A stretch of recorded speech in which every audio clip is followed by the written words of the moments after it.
네, 안녕하세요. 오늘도 이은경입니다. 제가 좀 산만해요. 그래가지고, 막 손을 막 이랬다가 막 몸을 막 이렇게 했다가 말할 때 나도 모르게 조금 더 우아하게 말을 해야 되지 않겠나라는 생각이 드는데요. 어쨌든 저는 기본적으로 굉장히 산만한 사람입니다. 근데 잘 살고 있죠, 그쵸? 네. 우리 산만한 아이들 바라볼 때요. 너무 그렇게 걱정스럽게 바라보지는 않으셨으면 좋겠어요. 네. 그 산만함도 도움이 될 때가 있거든요. 네, 뭐 갑작스럽게 이렇게 산만한 말씀드려서 좀 그런데요. 네, 아이를 보실 때요, 항상 걱정스러운 눈으로 바라보는 엄마들이 계세요. 뭘 해도 그것의 부정적인 면을 보고 걱정하시는 분들이 계시고요. 괜찮아. 뭐, 그럴 수도 있고, 네, 잘못을 저지르고 있는 거, 누구한테 피해를 주고, 네, 해서는 안 되는 거짓말을 하고 있는 상황이 아니라면요, 아이를 조금만 떨어져서 이렇게 여유롭게 보셨으면 좋겠습니다. 그게 이제 더운 날 정신 건강을 지키는데 너무 중요합니다. 온라인과 오프라인을 병행하고 있으니까요, 아이 둘이, 네, 학년이 다르니까 또, 막 이날 갔다 저날 갔다 막 정말 혼을 다 빼놓습니다. 그런 그런 한 주를 보내고 나니까 너무 잘하려고 하지 말자라는 생각이 들고 나처럼 좀 산만함을 가지고 태어난 저희 두 아들들을 보면서 한 발짝만 뒤로 물러서자. 지금은 누구나 다 힘든 시기다라고 하면서 마음을 계속 다스리고 있는 중입니다. 오늘은 우리 또 걱정 많은 과목이죠. 과학 이야기를 좀 해보겠습니다. 과학이 왜 걱정이 많냐면요. 주변에서 자꾸 겁을 줘요. 네, 실제로 과학 수업이 굉장히 수준이 높거나 깊거나 또 과학을 아이들이 되게 싫어하거나 어려워하기보다는요, 엄마들이 겁을 많이 먹으세요. 과학이 3학년 때 시작이 되죠. 네, 6학년까지 과학 시간이 배정이 되어 있고요. 학교에서 보면 아이들은 과학 시간을 굉장히 좋아하는 시간이에요. 실험을 하잖아요. 과학실을 활용을 하죠. 아이들은 교실 떠나서 어디 가는 거 굉장히 좋아하고요. 네, 체육 시간만큼이나 과학 시간을 굉장히 기다리는 친구들이 많습니다. 그래서 우리 아이들 물어보면요. 네, 물론 지금은 정상적인 상황이 아니라서 실험도 제대로 이루어지지 못하고 네, 과학실을 사용하지 못할 텐데요.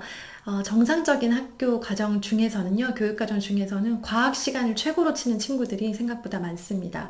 그렇게 해서 아이들은 그저 즐겁게 과학이란 것들을 실험하고 체험하고 경험하면서 잘 크고 있는데, 우리 이제 어른들의 불안감, 뭔가 대단하게 막 엄청난 지식을 배우고 외우고 그것에 대해서 막 문제를 풀어야 될 것 같은 그런 막연한 불안함을 가지고 과학이라는 과목을 접근을 하고 이런 어떤 공포스러운 불안감이 아이한테 전달이 됩니다. 그 결과물이 뭘까요? 네, 문제집 풀이로. 네. 모든 불안함은 문제집 건수로 문제집 풀이 몇 쪽을 푸느냐로 표현이 됩니다. 그러니까 불안감이 높은 엄마일수록 정비례하죠. 불안감이 높은 엄마들은 문제집 건수가 많아집니다. 반대로 조금 뭐 무심하거나 바쁘시거나 혹은 여유가 있는 어머님들은 상대적으로 과학 같은 과목들에는 문제집의 건수가 좀 적고 문제집을 덜 푸는 경향이 있죠. 네. 뭐 어떤 게 좋다 나쁘다 말씀드릴 수는 없는데요. 제가 그래도 학교에서 과학을 가르쳤던 사람으로서 그리고 과학 공부를 이렇게 하는 게 진짜다라는 걸 알고 있는 사람으로서는 반드시 공유해야겠다라고 생각을 했습니다. 왜냐? 불안해 하시니까요. 불안해할 과목이 아닌데 그렇게 중요한 과목이 아닌데 너무 달리시니까 그게 안쓰러워서 꼭 말씀드리고 싶습니다. 네, 제가 얼마 전에 고등학생을 키우는 엄마랑 통화를 했어요. 그 엄마랑 저는 친해요. 근데 물어봤죠. 제가 중학교 때 뭐가 제일 중요해요? 그랬더니 다 필요 없어. 영어 수학만 열심히 해. 그러시더라고요. 영어 수학 탄탄히 다져서 고등학교 보내. 그러시더라고요. 물론 그 안에는 이제 독서, 국어 여러 가지가 있었는데요. 영어 수학만큼 더 중요한 것들은 없는데, 그런데 우리 초등에서 독서하고, 영어하고, 수학하고, 이런 기본적이고 중요한 것들이 다져지지 않는 상태에서, 이런 것들 공부 습관이 잡혀있지 않은 상태에서 너무 많은 종류의 문제집들이 들어가는 게 문제예요. 저는 그렇게 보고 있습니다. 제가 과학 교과서를 가지고 왔어요. 과학 공부를 하는데 너무 많은 시간을 쓰시고 너무 많은 에너지를 아이들이 뺏기고 있는 상황이 안타깝습니다. 5학년 1학기 교과서에 보면요. 태양계 행성의 크기를 비교하는 그런 차시가 나옵니다.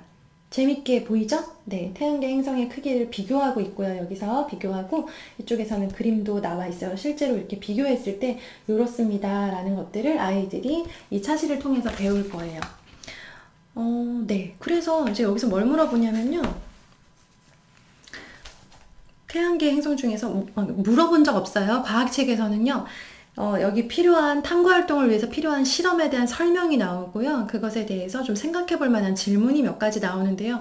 답을 적는 곳은 없습니다. 과학책에는요, 뭘 적을 필요가 없어요. 그리고 간단한, 가장 핵심적인 설명이 겨우 네 줄. 이쪽에 보세요. 네, 가장 중요한 핵심이 요 네 줄이에요. 이 네 줄을 알고 있으면 이 탐구 활동을 통해서 이 결론이라고 할 수 있는 네 줄의 내용을 제대로 알고 있으면 2차 시에서 배워야 되는 거는 다 배운 거예요.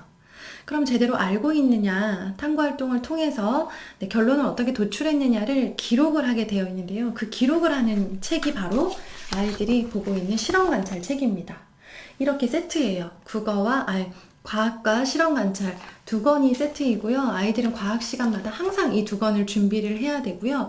과학 시간의 패턴은 늘 똑같아요. 네, 그 차시에 무엇을 배울지 학습 목표를 알아보고 필요한 탐구 활동이 있다면 실험을 하든 관찰을 하든 비교를 하고 여러 가지 활동을 해봐요.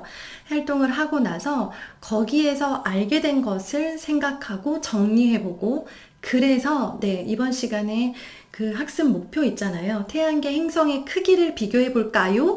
라고 학습 목표에서 물어봤잖아요. 그럼 그거에 대한 답을 할 수 있으면 그 시간이 끝나는 거예요. 태양계 행성의 크기를 비교해 보는 게 이번 차시의 목표였잖아요. 그래서 탐구 활동을 통해서 비교를 했잖아요.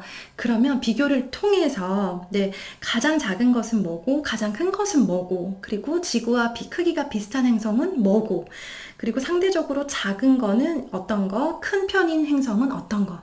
이렇게 행성이 몇 개가 있잖아요. 이것들을 가장 작은 것과 큰 것, 그리고 좀 작은 편에 속하는 것들과 큰 편에 속하는 것, 그리고 지구와 비슷한 크기를 가지는 것들이 뭐가 있는지 아는 것. 이게 핵심이에요. 이것만 알면 돼요, 사실. 네, 그래서 제가 문제집보다 배운 공책이다 라고 말씀을 드리는 이유가 여기에서 제시된 학습 목표가 태양계 행성의 크기를 비교해보라고 했잖아요. 비교해서 쫙 쓸 수 있으면 혹은 그림으로라도 표현할 수 있으면 뭐보다 뭐가 크고 뭐보다 뭐가 작은지 그리고 지구에 비해서 뭐는 크기가 어느 정도 되는지 이거를 설명하거나 그림으로 나타낼 수 있으면 얘는 안 거예요. 이거를 알았냐? 네. 그래서 이 사실을 실험 관찰책에 정리를 하게 되어 있어요. 근데 정말 중요하고 훌륭한 문제들만 나와 있어요. 실험 관찰 책에. 시간 되시면 실험 관찰 꼭 보셔야 돼요. 이렇게 좋은 책이 없습니다. 네. 지금 자세히 안 보이는데요. 네, 어떤 질문이 있냐면요. 행성을 지구보다 큰 행성과 작은 행성으로 분류해 써봅시다. 그래서 지구보다 큰 행성을 쓰는 칸이 있고요. 지구보다 작은 행성을 쓰는 칸이 있어요. 이 칸을 채울 수 있으면 얘는 제대로 공부한 거 맞죠? 그쵸? 그 밖에도 크기가 큰 행성부터 써보세요. 작은 행성부터 써보세요. 상대적인 크기가 비슷한 행성끼리 써보세요. 라고 하면서 아이가 크기를 비교할 수 있는가, 크기가 어느 정도인지 제대로 알고 있는가를 확인하는 문제들이 몇 개 나와요. 이걸로 충분하다는 거죠. 그런데 충분하지 않다고 생각을 하고 문제집을 추가한 다음에 문제집 거기에서 나오는 설명을 다시 다 읽고 외운 다음에 그 문제를 다 풀죠. 문제가 한두 문제 나오는 게 아니에요. 과학 문제집에 보면요. 차시 하나인데 문제 수를 막 늘려놨어요. 근데 그 문제를 많이 푼다고 좋은 게 아니라는 거죠.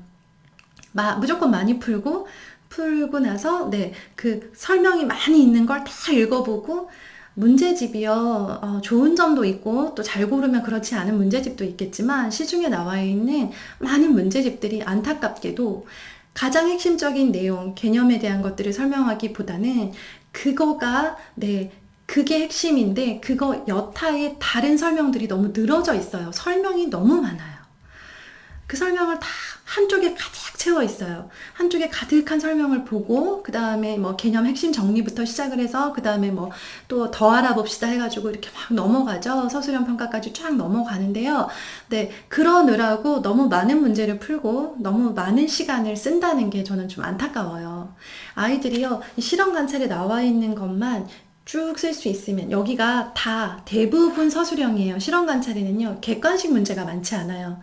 네, 객관식으로 확인하기보다는 뭐 비교해 보세요, 서술해 보세요, 그리고 어떤 것이 있는지 알아봅시다 라는 식으로 서술을 유도하는 문제들이 주로 많이 나와 있거든요. 그래서 저는 실험 관찰책이 굉장히 훌륭하다라고 하는 거고요. 저는 실제로 근무할 때는 실험 관찰에 나와 있는 문제를 그대로 단원평가에 쓴 적이 정말 많았습니다. 가장 중요한 거, 이것만 알면 얘는 제대로 공부했다라고 판단할 수 있는 문제들이 실험 관찰에 많이 나와 있거든요. 그래서 네, 이 실험 관찰은 주로 학교에다 놓고 쓰는데 요즘 같은 온오프라인 등교가 번갈아되는 경우에는요, 실험 관찰을 관찰할, 아이의 실험 관찰을 볼 수 있는 기회가 있어요. 그래서 보셨으면 좋겠고요. 이걸 아예 학교에 두고 다닌다 그렇다면요, 실험 관찰을 하나 더 구입하시는 것도 좋습니다. 그래서요, 여기 책 뒤에 보면 이거는 이제 교육부에서 만든 국정교과서이지만 이게 위탁받아서 만든 출판사는 천재교과서라고 써 있어요. 그러면 천재교과서 홈페이지에서 구입을 하실 수가 있어요. 3,000원, 4,000원 정도 하거든요. 그렇게 해서 아이가 공부를 했으면 이걸로 한번 마무리를 해보는 거예요. 제대로 서술할 수 있으면 얘는 제대로 아는 거 맞아요. 혹은 네, 이런 여타의 문제를 풀 필요도 없이 사실은 네, 그냥 정말 배운 공책 하나만 펴놓고 거기다가 태양계 행성의 크기를 비교해 볼까요? 라는 목표를 쓴 다음에 그것과 관련된 자기가 탐구활동 했던 거, 배웠던 거, 기억나는 거, 비교할 수 있는 거, 네, 생각나는 것들을 쭉 다 적어보는 거죠. 네, 여기까지 가려면 사실은 쉽지가 않아요. 이거는 6학년도 하기 어려운 수준인 건 맞는데요. 네, 궁극적으로 우리가 가야 될 곳은 그곳이라는 거죠. 그게 되는 아이들은 네, 제대로 알고 있는 게 맞다는 거죠.